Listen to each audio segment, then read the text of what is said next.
Hey everybody, it's April Fool's Day. I don't know if you got pranked today or not, but we're all in the house, so probably not. Okay, so today is chapter 7. We have one more chapter after this. Here we go. So my people come from a different place.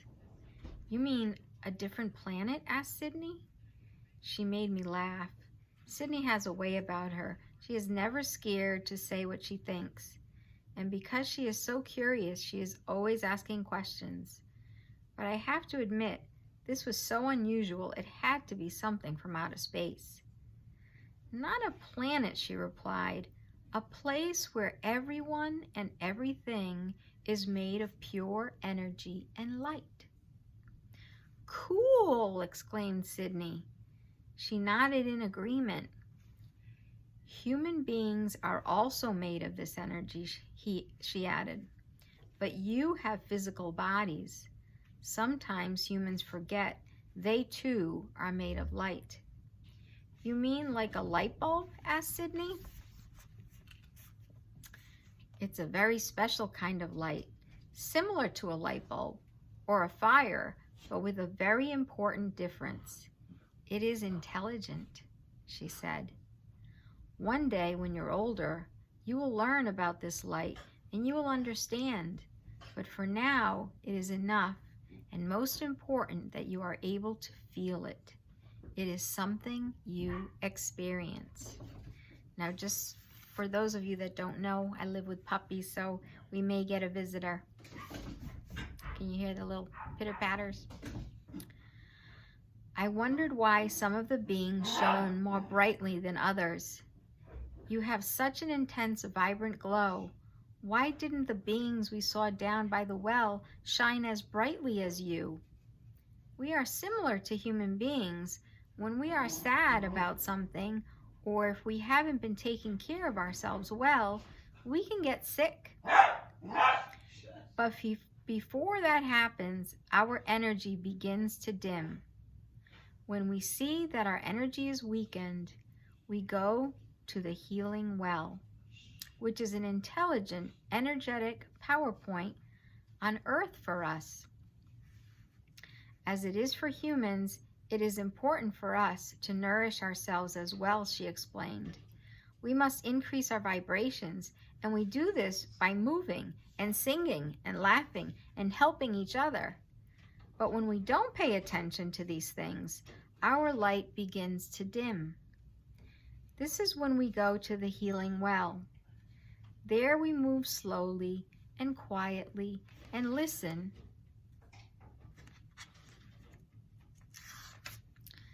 for guidance. Sometimes we are guided to speak to a friend, someone we trust who cares about us. Like Sydney and me, I said. Yes, Ashley, you have a great friendship, and that is so important. Other times we discover that we need to nourish ourselves better. In your world, that means eating healthy foods like fruits and vegetables, she explained. Oh, I don't like vegetables, said Sydney with a grimace. Sydney, vegetables and fruits come from the earth, which is full of energy. Because of that, they recharge your spirit and your body. Foods that don't come from the earth, like those that come in prepackaged containers, don't recharge you. They make your spirits weaker and tired. My people have noticed a change in how brightly humans shine. Humans shine, I asked. Yes, and if you practice, you too can see it. It is more difficult for humans to see energy, but it is easy to feel it. Using all the senses is important. Why do you think humans are shining less brightly, I asked. In part, it is because they have turned away from the gifts the earth has to offer. Natural things like vegetables, fruits, and herbs, but also because they have forgotten about their inner light or soul. Her eyes seemed to dim a bit with sadness. Nana says the eyes are the windows to the soul, but I look and can't see anything but big eyeballs, I said, puzzled. She smiled. The healing well speaks to our souls and guides us to what we need, she explained. Earlier we saw a being picking something up off the ground. What was it? I asked, wanting to know more. Those are what you call crystals in your world, she said. The grounds of what you call the library are built on top of special stones found only in this part of the world. We need these stones to help us heal. It is part of the reason my people chose this place to live. But crystals are just shiny rocks. How can they heal you? I asked. The same way that we are made of energy, so too is everything in this world, said the being. The difference is in the type of energy or vibration. A tree has a different vibration to a rock or a person. There is even a different vibration from each person or for each tree or stone, and these vibrations affect one another. Is it like sound? Asked Sydney. Sometimes, yes. Sound vibration can be healing as well. Music can be healing to the soul, she clarified. Can we get guidance from the healing well? Sydney asked. We both looked over toward the well with anticipation. Yes, but you also have a direct connection to the source of all life, she said. I don't understand, I said, scratching my head. The light that created you, that is you, that lives inside of every cell of your body, she said, that light has much wisdom. When you breathe deeply and relax, you begin to feel your light, a slight buzzing all over your body. It's important to listen to it. I was confused. How can I listen to my body? I listen with my ears and I speak with my mouth, but my body is quiet. Ashley, listening also means becoming aware of something and what that something has to say in its own unique language. Your physical body speaks to you in clues, such as when you feel tired or have a stomach ache or headache, or when you feel happy and relaxed. Sometimes I feel queasy when I'm around someone I don't like, said Sydney. Is that what you mean? Yes, that can be an example, but it's important to know your body well because that can also be due to something you've eaten that didn't agree with you, she clarified. How do we get to know our bodies better? I asked. When you breathe deeply or take walks out in nature, you quiet your mind. The many thoughts that pop in and out of your head become quieter. For example, you are aware that I am not using words to speak to you, yet you are listening to what I have to say. That happens to me when I'm on my swing with my head hanging back and I fly through the air, back and forth, looking up at the sky, I shared. I feel peaceful and free, and I don't think of anything but what I'm feeling. And she was right.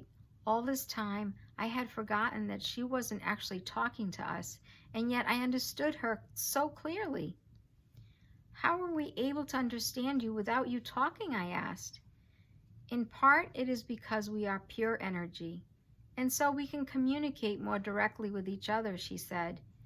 When I communicate with you, I'm connecting directly with your energy, but this connection works best when your heart is at peace and when you are aware of your intuition, your inner voice. What does intuition feel like, and how do we know it when we feel it? Sydney asked. She laughed and smiled. You are curious. This is good, she said. Asking questions is how we learn. Intuition is unique to every person, and so only you can learn over time how it works for you. Earlier, when you first met me, You were anxious and scared." "How did you know?" Sydney asked. "I could see your light dimming," she answered gently. "But slowly you began to feel comfortable and safe, and the fear went away. That was your intuition telling you it was safe to be here." "We tried to fly away but couldn't," I said, a little embarrassed. "It is not possible to fly when you feel afraid and angry," she said. "When we feel this way, we go to the healing well and talk about it. Sometimes just being listened to makes us feel better. We become lighter, happier, and begin to glow brightly. Once again, we are free to fly." "When I feel sad, I talk to my mom or to Ashley, and that makes me feel better," Sydney said. The being nodded and smiled with encouragement. "That's right. If we're made of light like you, why can't we communicate like you do?" I asked. "Well, each human being has that capacity, and some are better at it than others," she said. "For humans, the quality that enhances this ability is empathy. Empathy is the ability to feel and understand what another person is feeling." "Ashley, I can feel that you are worried," Sydney said, almost to confirm that she understood what she meant and to connect with me. "It's getting really dark, Sydney," I said. "Look, the street lights have come on already. My mom wants me home when the lights come on." "We've had so much fun in your world, but we must get back home," said Sydney as she looked at me and smiled. I could feel how much she was enjoying being here. "Okay, just a few more minutes, and then we have to go," I said. And that was chapter 7. See you next time.